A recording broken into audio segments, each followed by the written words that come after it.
Did you know that only 24 out of the 50 states in America mandate sex education and that they don't have to give medically accurate information in those classes? This was found out at the 2019 National Conference of State Legislatures, and it shows how sex education isn't considered as important in schools. But it should be. Not only should sex education be important, it should be improved and involved in all schools in America. Sex education is important because almost everyone in their lives will have sex, and if they don't, they've at least thought about having it. Sex shouldn't be something that's seen as a scary thing. It should just be like another class that you have to learn, such as history or math. So, to show how sex education should be improved in schools, I'll show how, as of right now, information is just repeated over and over again, how the more information you bring, the safer students are, and that the states mandated as of right now aren't teaching the same things in the classrooms. So, let's look at how information as of right now is repeated to students over and over again with no new information ever being brought up. The Routledge Taylor and Francis group wrote an article in 2020 called College Student Suggestions for Improving Sex Education Beyond Blah Blah Blah Condoms and STDs. The authors of the article are Shelby Assel, Sarah Manuels, Jenica Rogers, Michelle Toes, and Ani Yazdijan. In it, they talk about how a large proportion of U.S. adolescents and young adults ages 13 to 25 report dissatisfaction with the sex education they receive and call for a change. This is coming straight from the horse's mouth. We should listen to what students want to say because they're the ones who want to be taught it. We could listen to the teacher's perspective, but they're most likely going to be biased because they're the ones who are teaching it and they want to look like good teachers. Greg Topo, an author in education, wrote an article with USA Today called Sex Education in USA Isn't Making the Grade in 2015. In it, he points out the fact that in most other realms, the goal is not just to engage people's interest, but engage them in activity. In sex zones, it's to make them less interested and less active, which I can see in my own experiences. In high school, you only had to take one semester of a health class, but the health class wasn't even all about sex education. It was just 1 or 2 units that the teachers had to cover for the final, and you could tell that they didn't really care because they rushed through it. That's not fair because of how much information there is to cover and that goes along with sex. It's not just, this is sex, don't do it. There's so much more information that needs to be included. Not to mention, some of the students don't even get the information that they should get because they're a part of the LGBTQ community. Going back to the Routledge Taylor and Francis group, they had participants interviewed in a study at a university, and although some participants wanted specific information, most who commented simply desired a basic acknowledgement of gender and sexual identities in the sex education they received in school.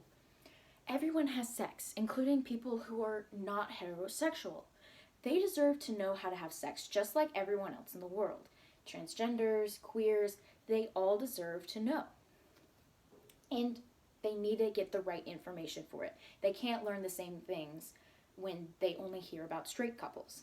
And some people are worried that the more sex you introduce to students, the more likely they are to have sex. But that's not the case. In 2017, an article was written called Beyond the Birds and Bees. Matt Zelaznik, a senior writer and the author of the article, spoke about how fears that comprehensive sex ed encourages students to become sexually active are unfounded. In fact, the opposite appears to be true. Youth risk surveys conducted across the nation indicate students are less likely to have sex, get pregnant, or contract a sexually transmitted disease if they've had comprehensive sex education in school.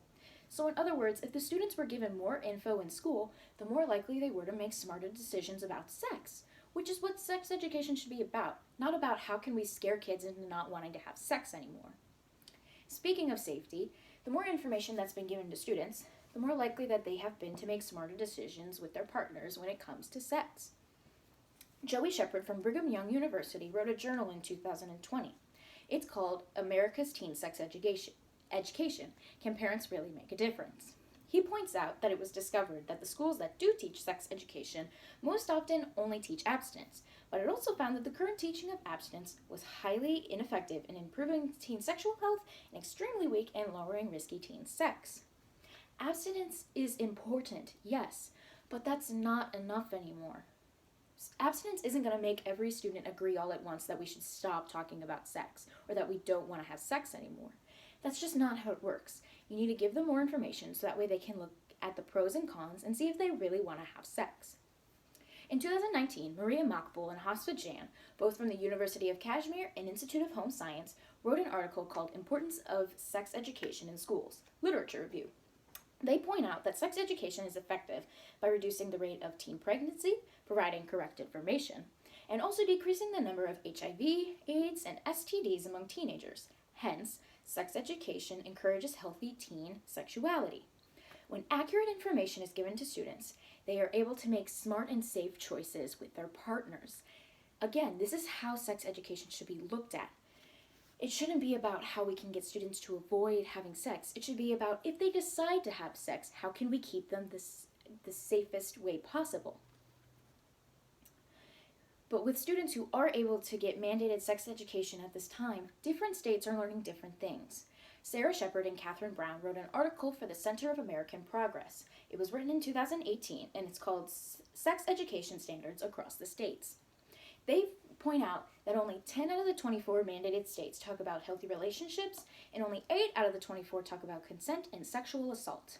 That means only 16 to 20% of the United States is talking about important topics that coincide with sex. Everyone else is just left high and dry. They also go on to say that while some of these states' health education standards make quick mention of pregnancy prevention and or methods to prevent sexually transmitted diseases, they provide little detail on a suggested curriculum, make no mention of the development of healthy relationships, and do not separate standards by age. How can someone be able to keep themselves safe if they don't have the correct info? That's like asking someone to do an addition or subtraction problem without knowing how to count, or having someone spend a week in the woods when they don't even have a How to Survive book. It's just impossible. Dr. Lindsay Doe, a sexologist and sex educator, made a video in 2015 called Sex Ed Maps, and she points out that only 8 states prohibit biased sex education, meaning only these states must be culturally sensitive and appropriate with regards to students' race, sex, and ethnicities. No two students can learn the exact same way. It's just impossible. It'll never happen in the world. So how can you expect this to happen when it comes to sex education? Without giving correct details, students aren't going to be able to learn everything that they can. For example, an African American may be more at risk for something compared to a Caucasian, and someone who has same-sex relationships may be more at risk than someone who is heterosexual. When you look at things such as how information is just repeated to students, safety isn't a top priority, and mandated states are giving different details in their classrooms. It shows how sex education needs to be improved in schools. And you may be wondering what you can do to help out with sex education in schools. You can start with possibly talking to your school's education board, maybe calling a government representative to see if a state law can start being made, or just making this information known to the public. See if there are people who actually don't know as much as they do, and start making it a topic of conversation.